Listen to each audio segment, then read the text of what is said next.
Bonjour à tous, aujourd'hui fête de la bio et c'est l'occasion du premier reportage de l'association Mieux Vivre pour tous. Alors pour ce premier reportage, j'ai pris mon partenaire Franck Mazalon qui va faire les reportages pour l'association. Franck ? Là j'étais sur les réseaux sociaux là. Ah bon, d'accord. J'étais sur Facebook. Ah ouais, d'accord. Mais maintenant il faut se mettre au boulot, non ? Attends, ça veut dire que je dois déconnecter. Ouais. Je dois me déconnecter des réseaux sociaux et je dois aller dans la vraie vie. Et tu dois faire des interviews dans la vraie vie. Waouh. Ça va durer longtemps. Ah bah le temps que ça dépend, ça dépend si t'es bon. Attends, je fais un message. Je reviens dans 1 heure. Pas d'inquiétude, j'existe encore. J'ai des fan clubs. Voilà. Non, attends, je leur dis quand même parce que là, je vais aller dans la vraie vie. Allez, je te passe le micro. Bah oui, je vais essayer. Allez. Merci. Travaillez bien les gars. Allez, c'est parti.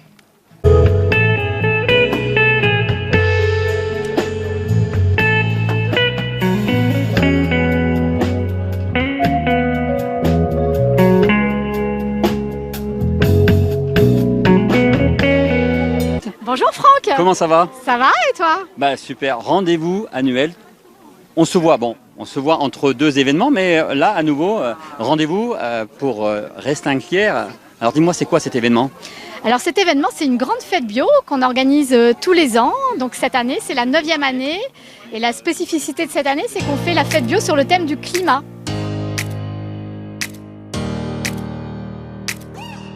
D'accord. Alors dis-moi, bio, il y a bio et bio. Bio, c'est certifié bio ou bio, on fait semblant?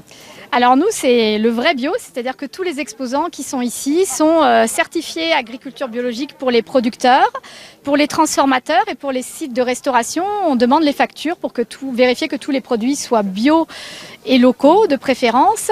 Voilà, parce que pour la restauration, c'est un peu plus compliqué. Il y a 3 niveaux de certification. Oui. Donc voilà, il y a très peu de gens qui sont certifiés en restauration, mais en tous les cas, voilà, c'est bio au sens certifié bio. Alors c'est vrai que moi, je suis venu il y a 2 ans. J'étais pas très content. Les déchets, tu t'en rappelles, valorisation des déchets. C'est vrai qu'il n'y avait pas des produits biodégradables, il n'y avait pas de la vaisselle compostable. Il y en avait un peu de partout. Et tu m'as promis que cette année, vous n'allez pas faire du greenwashing, ça va être pour de vrai. Alors dis-moi. Voilà, alors cette année, comme toutes les autres années, on a mis des poubelles de tri, mais sur les poubelles de tri, on fait toute une sensibilisation, on explique aux gens donc les déchets à mettre dans la poubelle grise, les déchets qu'on peut recycler dans la poubelle jaune, et pour tout ce qui est bouteilles de verre, on leur demande de ramener sur les stands des exposants ou sur le stand du Sylvain Bio 34. Celui-là, il est né en France.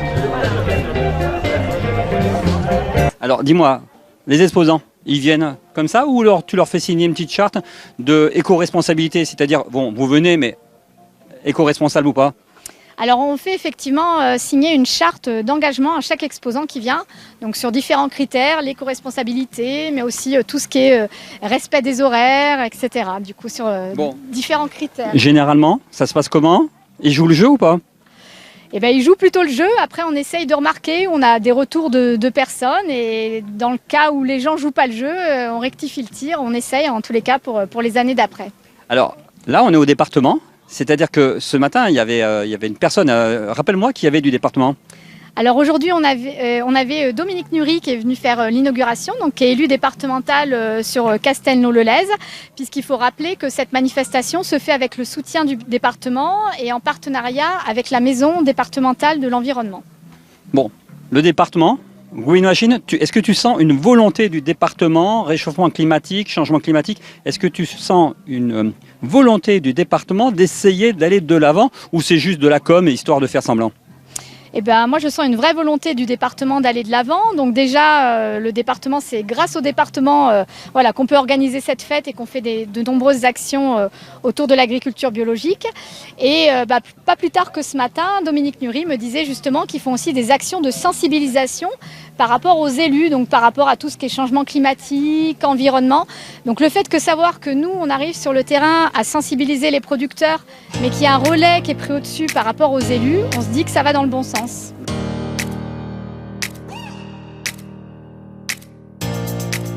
D'accord. Alors un événement aujourd'hui, ça veut dire c'est un one-shot et pendant 1 an, 365 jours, on oublie, ou alors il y a des petites étapes entre cet événement et dans 1 an. Est-ce que tu vas nous prévoir des petites étapes pour nous remettre une piqûre de rappel, et histoire de dire que c'est pas que aujourd'hui, c'est pas que Restinclière, c'est toute l'année?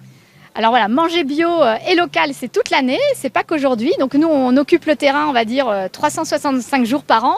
Là, c'est plus l'idée de faire un événement phare pour montrer la diversité et la qualité des produits bio dans l'Hérault. On fait un autre événement phare qui a lieu tous les 15 août à Aulargues, qui est l'Estival de la bio. Oui. Et après, on est partenaire de beaucoup d'autres événements et d'autres associations sur le terrain. Donc voilà, notre volonté, c'est de faire passer ce message 365 jours par an.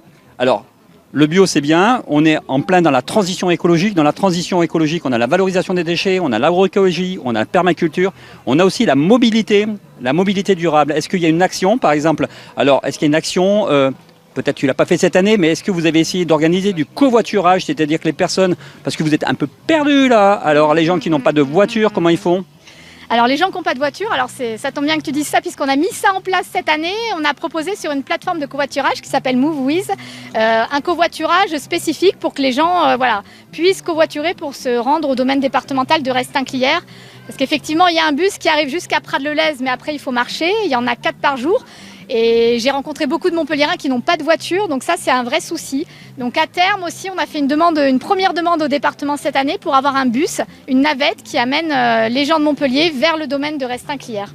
Alors tu sais que dans la transition écologique, on dit transition écologique et aussi solidarité. Donc moi je vais parler de solidarité, je vais parler de PMR, c'est-à-dire les personnes à mobilité réduite. Ils peuvent venir sans problème ou alors c'est un peu compliqué, hein, c'est du gincana avec les PMR, enfin ce qu'on appelle les personnes à mobilité réduite. C'est toujours un problème d'aller dans des événements. Là, ils peuvent venir ou ils sont blacklistés? Non, tout le monde est bienvenu. Donc le site il est conçu pour accueillir des personnes à mobilité réduite. Donc s'il y a une difficulté d'accès, puisque le domaine est en pente, ils ont le droit d'accéder avec la voiture jusqu'en haut du site. Et après le site est relativement plat et il y a des accès PMR à l'intérieur du château qui appartient donc au département. Bon, alors là, franchement, j'ai posé les questions, mais il fallait les poser, tu le savais très bien. Hein. On n'est pas ici non plus pour être... On est là pour être gentil, mais pour poser les bonnes questions, sinon on n'avance pas. Bon, en tout cas, bel événement. Beaucoup de monde, tu penses à peu près combien de personnes aujourd'hui? Alors c'est toujours dur d'évaluer le nombre de visiteurs, donc après on va voir avec les gens du site qui ont un peu plus l'habitude que nous de voir le nombre de visiteurs. On est, suivant les éditions, entre 2 et 4 000 personnes, donc c'est assez variable. Mais en tous les cas, il y a une belle fréquentation. Là aujourd'hui on voit une belle fréquentation, donc on est plutôt content. Prochaine étape, parce qu'on ne va pas attendre 365 jours. Prochaine étape, c'est quand? Prochaine étape, c'est une bonne question. T'as un petit rendez-vous là. Oui, alors là du coup on va lancer le temps fort de la campagne Manger bio et local, c'est l'idéal, donc du 22 au 29 septembre. Donc on va être présent dans pas mal de magasins pour faire des sensibilisations sur consommer bio c'est bien, mais c'est mieux que ce soit local. Donc il y a tout le programme sur le site internet bio34.com, rubrique bio et local.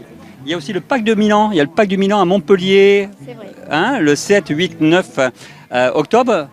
Et vous, Sylvain Bio, vous faites quoi pendant le Pack de Milan?